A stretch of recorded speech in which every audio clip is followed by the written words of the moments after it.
Praise the Lord. सबको जय मसीह की। आइए मैं आप सबके लिए, आपकी संज्ञाइयों के लिए और उस वचन के लिए जो वचन में परमेश्वर के दास अपोस्टल अंकुर यूसुफ नूरला जी द्वारा और परमेश्वर की दासी पास्टर सोनिया यूसुफ नूरला जी द्वारा दिया जाता है। सर्वशक्तिमान परमेश्वर, हम आपका धन्यवाद करते हैं पिता, एक नए दिन के साथ परमेश्वर आपने हमें ब्लेस किया। हम धन्यवाद करते हैं खुदा बना। बाइबल कहती धन्यवाद के साथ, स्तुतियों के साथ उसके पाठ को में प्रवेश करते चलो। ऐ मेरे जिंदा परमेश्वर, मैं आपका धन्यवाद करती हूँ खुदा। आपके वचन में लिखा है यीशु मसीह के कोड़े खाने से तुम चंगे हो चुके हो।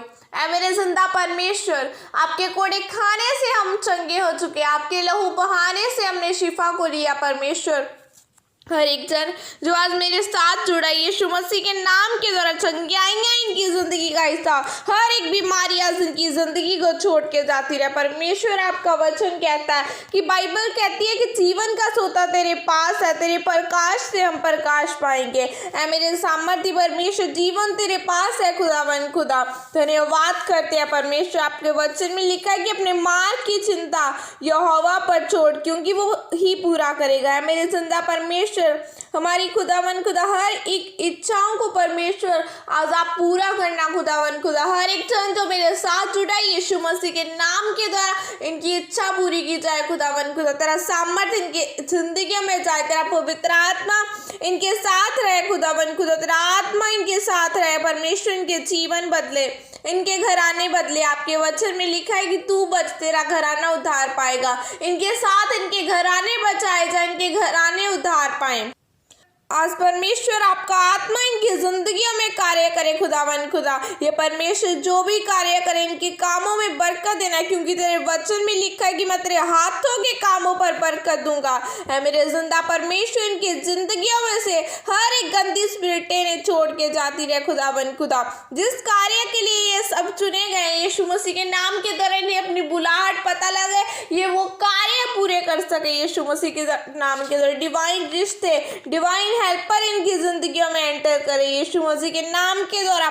उनके वचनों पे चलने पाए, परमेश्वर के वचनों पे चलने पाए, प्रार्थना करने की ग्रेस और अनुग्रह इनकी जिंदगियों में जाता है। मेरे खुदावन खुदा, तेरा वचन कहता है कि मैंने तुम्हें अन्य जातियों के लिए ज्योति ठहराया। मेरे खुदावन खुदा, जैसे तुमने ठहराया है हम ज्योति बन भी सके परमेश्वर, हम तेरे कार्य को कर भी सके खुदावन खुदा।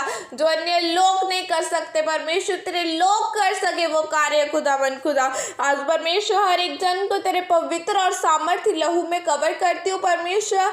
आज खुदावन खुदा इस सामर्थ्य इनकी जिंदगियों में जाए, तेरा पवित्र आत्मा इन्हें गाइड करे प्रभु यीशु मसीह के सामर्थ्य नाम में मांगते हैं, आमीन आमीन। अधीनगी ज़रूरी है। होशे 12 की 13 आयत में लिखा है, एक के भविष्यद्वक्ता द्वारा यहोवा इज़राइल को मिस्र से निकाल ले आया और भविष्यद्वक्ता ही के द्वारा उसकी रक्षा हुई। आमीन। मेरे प्रियो, बाइबल बताती है कि अगर आप परमेश्वर और उसके दासों के साथ अधीनगी में रहते हो तो परमेश्वर की आशीषें आपके जीवन में आनी शुरू होती हैं। बाइबल में लिखा है कि एक भविष्यद्वक्ता के द्वारा परमेश्वर इज़राइल को मिस्र देश से छुड़ा ले आया और एक भविष्यद्वक्ता ही के द्वारा उसकी रक्षा हुई। परमेश्वर खुद भी काम कर सकता है, पर वह चाहता है कि आप अधीनगी में रहें, इसलिए वह अपने दासों के द्वारा काम करता है। बाइबल में लिखा है कि जब यूसुफ अपने पुत्र इब्राहिम और मनश्शे को लेकर इज़राइल के पास गया ताकि वह उसके सर पर हाथ रखे और उन्हें आशीष दे, लिखा है कि उसने अपने बड़े पुत्र मनश्शे को अपनी बाईं ओर रखा और इब्राहिम को दाहिनी ओर, ताकि जब उसका पिता अपना दाहिना हाथ बढ़ाए तो वह मनश्शे के सर पर आए।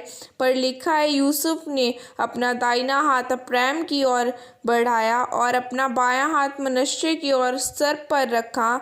अब आगे जब हम देखते हैं तो लिखा है इज़राइल अपने जीवन में इब्राहिम के परपोते को देखने पाया और मनश्शे के पोते को ही देखने पाया, क्योंकि इब्राहिम को हर एक आशीष सही समय पर और जल्दी मिली। यानी कि आपकी आशीषें एक परमेश्वर के दास के ऊपर निर्भर करती हैं। जब आप एक सही जगह पर होते हैं, सही चर्च में होते हैं, तो आप भी आपकी रफ्तार दूसरे मसीहियों से ज़्यादा होगी। आप देखते हैं कि जब मूसा यित्रो की लड़कियों को मिला तब वह कुएं से पानी भर रही थी। उनके पिता ने कहा कि आज तुम इतनी जल्दी कैसे आ गई? तो वह बताती हैं कि एक परमेश्वर के दास मूसा ने उसकी मदद की। बाइबल बताती है कि आपका परमेश्वर के साथ आप उसके दास और उसकी मिनिस्ट्री के साथ अधीनगी में होना ज़रूरी है। और बाइबल कहती है कि जब लोग परमेश्वर के दास की बात सुनेंगे तो वे 100 गुना आशीषित होंगे, क्योंकि परमेश्वर ने इसी काम के लिए उनको चुना है। सोचो आज अगर बहुत सारे लोग जो चर्च के द्वारा आशीषित हुए हैं, कैंसर की बीमारियों से आज़ाद हुए हैं, शैतानी बंधनों से आज़ाद हुए हैं, तो अगर वह सोचते कि टेंट वाली कोई चर्च थोड़ी होती है, चर्च तो एक बिल्डिंग होती है जिस पर क्रूस लगा होता है, तो आज वे अपनी बीमारियों में ही घर में बैठे होते। लेकिन आज समस्या यह है कि जो लोग वचन नहीं जानते और उनको मालूम नहीं कि हमें एक सही चर्च, एक जीवित चर्च का जहाँ पर परमेश्वर का आत्मा काम कर रहा हिस्सा बनना ज़रूरी है। मुझे परमेश्वर के दास के साथ अधीन रहना ज़रूरी है। मूसा के बाद जो दास चुना गया वह यहोशू था, और अगर आप उसके जीवन को देखें तो वह दिन रात मूसा के साथ साथ रहा। इसलिए अगर आप चाहते हैं कि परमेश्वर की इच्छा आपके जीवन में पूरी हो तो परमेश्वर के साथ, चर्च के साथ और अपने दासों के साथ अधीनगी में रहें। आमीन। यह अंगीकार आपके द्वारा किया जाए। सर्वशक्तिमान परमेश्वर, आज के इस वचन के लिए परमेश्वर मैं आपका धन्यवाद करती हूँ। मैं अंगीकार करती हूँ कि मैं आपके साथ, आपके वचन और आपके दास की अधीनगी में रहूँगी। प्रभु यीशु मसीह के सामर्थ्य नाम में मांगते हैं। आमीन आमीन। सबको जय मसीह। God bless you.